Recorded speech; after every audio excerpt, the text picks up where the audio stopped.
Je vous souhaite une excellente année 2025. J'espère que vous avez passé une bonne période de transition.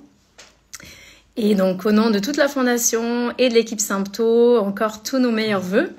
On se réjouit de continuer à vous proposer des petits lives. On va bientôt aussi en proposer sur YouTube. Donc, continuez à nous suivre.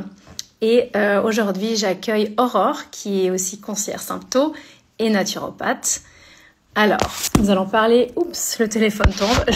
Nous allons parler aujourd'hui des bonnes résolutions Sympto.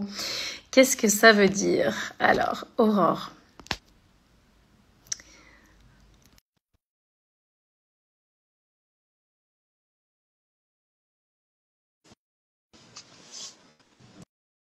Coucou Aurore, l'invitation est partie.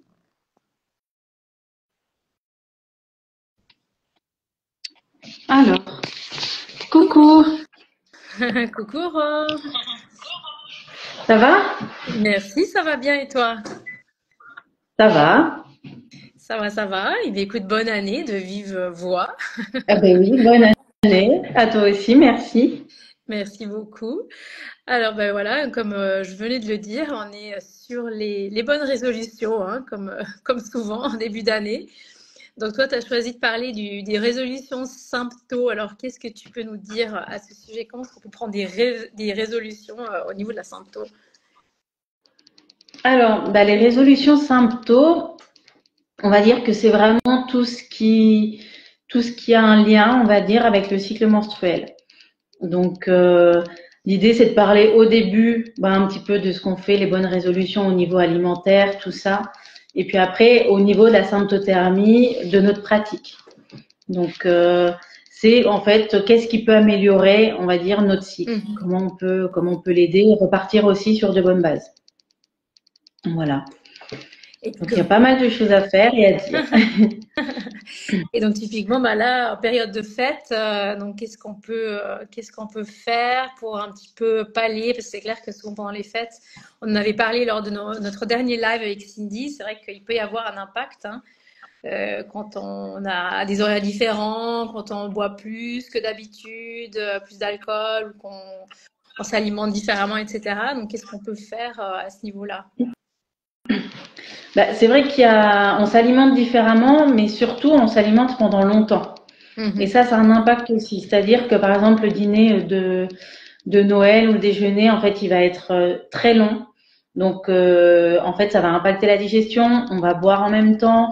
Peut-être qu'on va manger de la glace. Tout ça, ça impacte directement la digestion. Et aussi, on va dire un petit peu notre sensibilité à la satiété. C'est-à-dire que c'est un moment où on mange énormément et un peu tout le temps. Un petit chocolat par-ci par-là, voilà, l'apéro. Voilà. Donc tout ça, ça a un impact direct sur la digestion, mais aussi en fait sur notre microbiote. Donc le microbiote, il est très important pour tout ce qui est lié justement à notre cycle, parce que justement s'il y a des bactéries pathogènes, elles ont un impact du coup sur l'inflammation, qui a un impact donc sur le stress, sur les douleurs, et du coup ça peut renforcer la sensibilité à notre douleur, par exemple.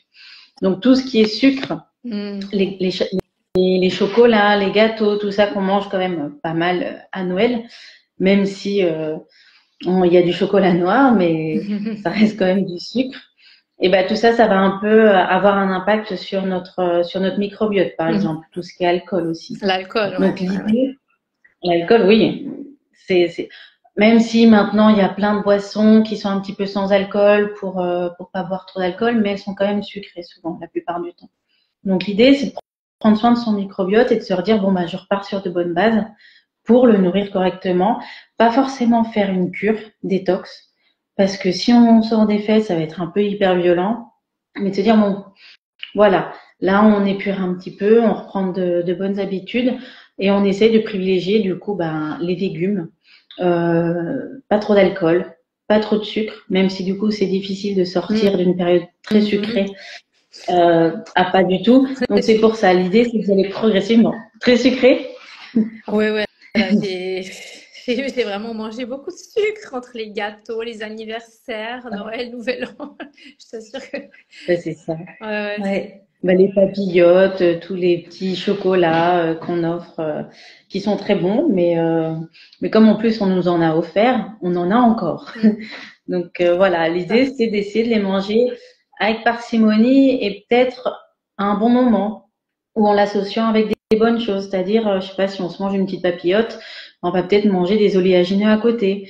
Ou enfin, voilà, l'idée c'est de les associer et de réduire petit à petit tout ça et d'essayer de se dire bon bah là j'intègre d'autres choses que j'ai pas forcément beaucoup consommé pendant les fêtes, donc des légumes verts qui sont très bons, qui ont un effet alcalinisant, donc pour le microbiote c'est très bien.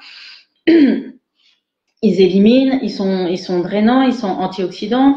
Donc tout ce qui a des couleurs rouges, là en ce moment nous on a des carottes rouges, violettes, toute la betterave aussi.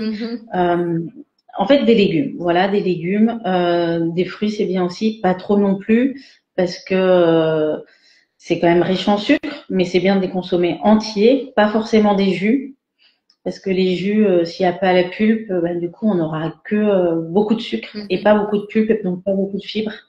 Donc, ça risque de passer plus rapidement dans le sang. Donc voilà, l'idée, c'est vraiment de se dire, bon, j'y vais tranquillement. On peut aussi faire une petite cure on va dire, de jus de citron le matin à jeun. C'est pas mal, mais pas trop longtemps. Pareil, si on a des problèmes rénaux, il faut se faire accompagner. Si on veut faire une vraie cure détox, pareil, il faut se faire accompagner. Mais je dirais surtout, pour l'instant, bien boire de l'eau, bien drainer tout ce qu'on a bu, tout ce qu'on a voilà, éliminer tout ça et marcher. Si jamais vous voulez vous faire plaisir, ben vous faites plaisir. Et puis juste après le repas, vous allez marcher 20 minutes, une demi-heure, voilà, se faire une petite balade. Ça aide aussi pour la digestion. Et ça aidera justement le cycle. Parce que si la digestion est mauvaise, le cycle peut être impacté avec des douleurs, de l'inflammation et des désagréments pour la suite.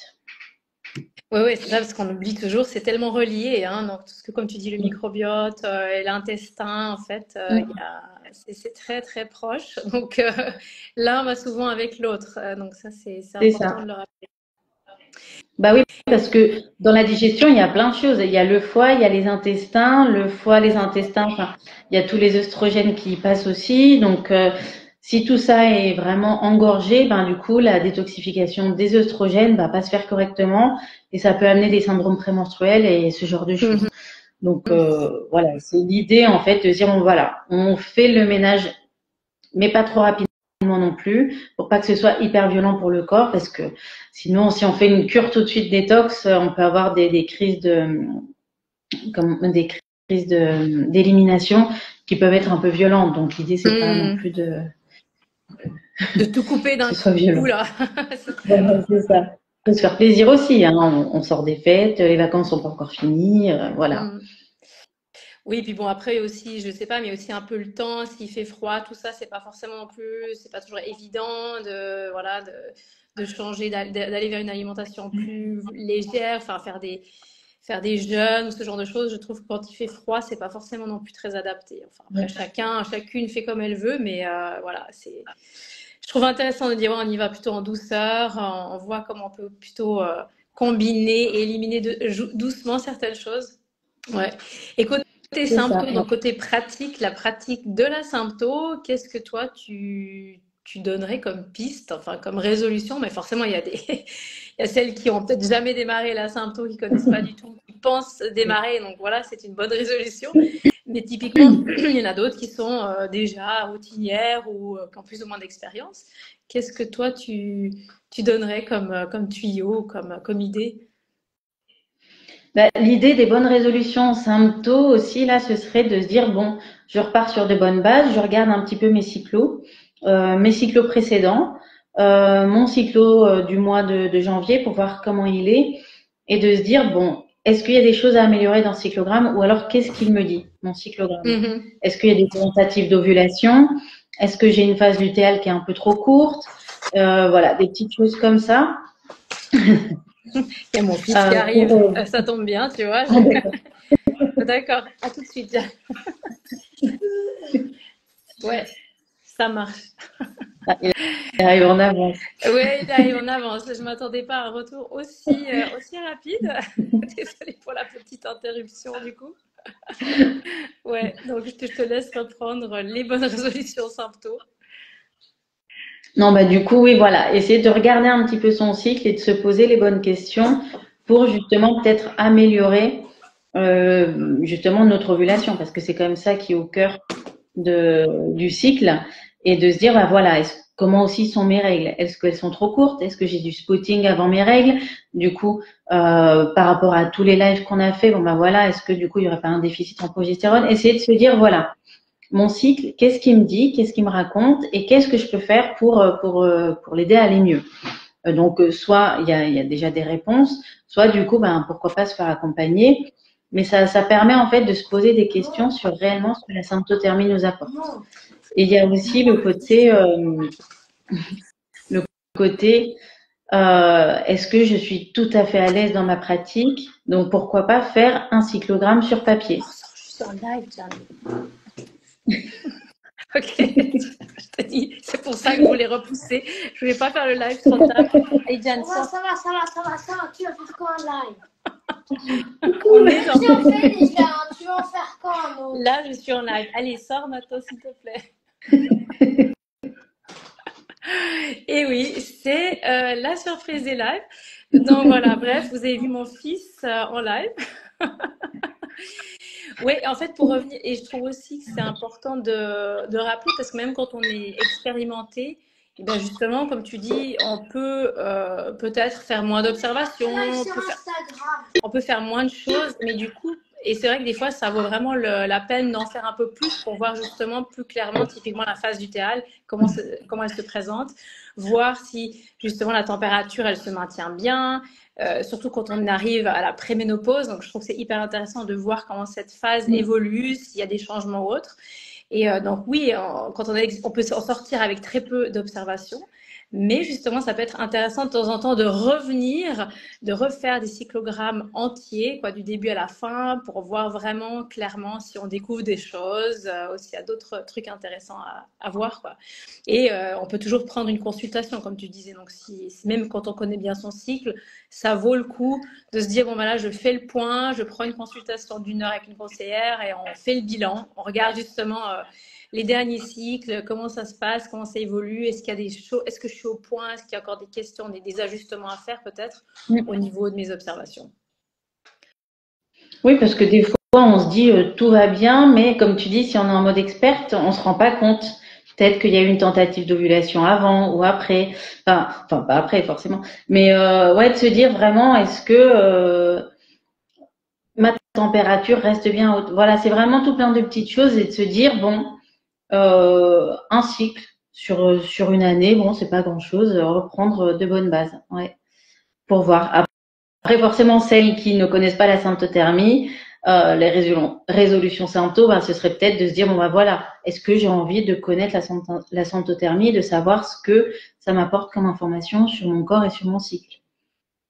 Absolument. Et puis pour ça, vous avez vraiment plein de possibilités, ne serait-ce que par justement télécharger le manuel complet qui est gratuit. Donc, vous avez le lien directement dans la bio. Vous pouvez cliquer.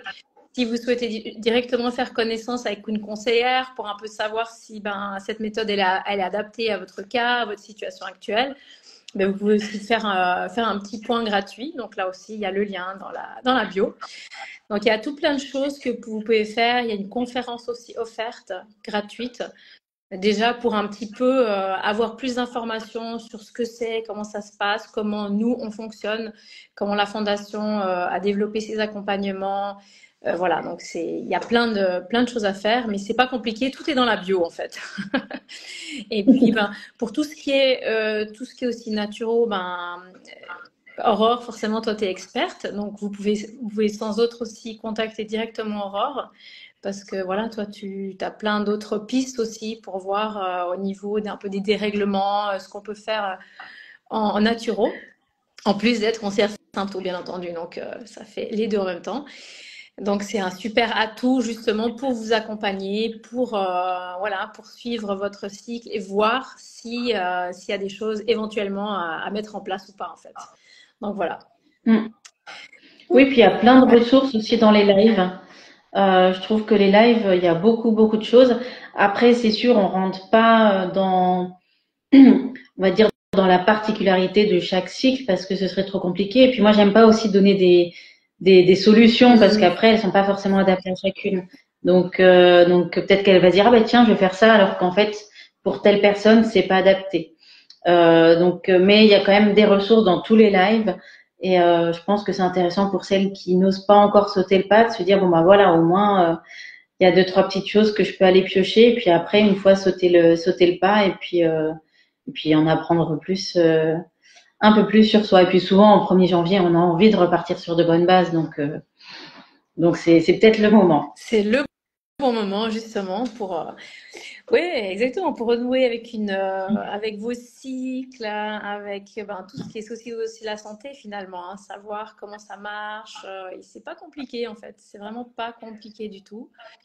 Mais la simplicité s'apprend, donc voilà. Mais vous n'êtes pas seul, vous pouvez être accompagné, épaulé. On est là pour vous. Alors avec ça, moi je vous souhaite encore un excellent début d'année et bonne résolution si vous en avez. Si vous en avez pas encore, réfléchissez peut-être qu'il y a des choses que vous voulez plus faire aussi. Vous voulez peut-être arrêter quelque chose qui vous fait pas du bien. Donc ça, c'est aussi, je pense, des bonnes résolutions. Et voilà. Donc en tout cas, merci beaucoup Aurore. Est-ce que toi, tu as encore quelque chose De à rien, avec ajouter? plaisir. En fait, il y a plein de choses à dire, mais c'est vrai que finalement, c'est aussi adapté à chaque cas.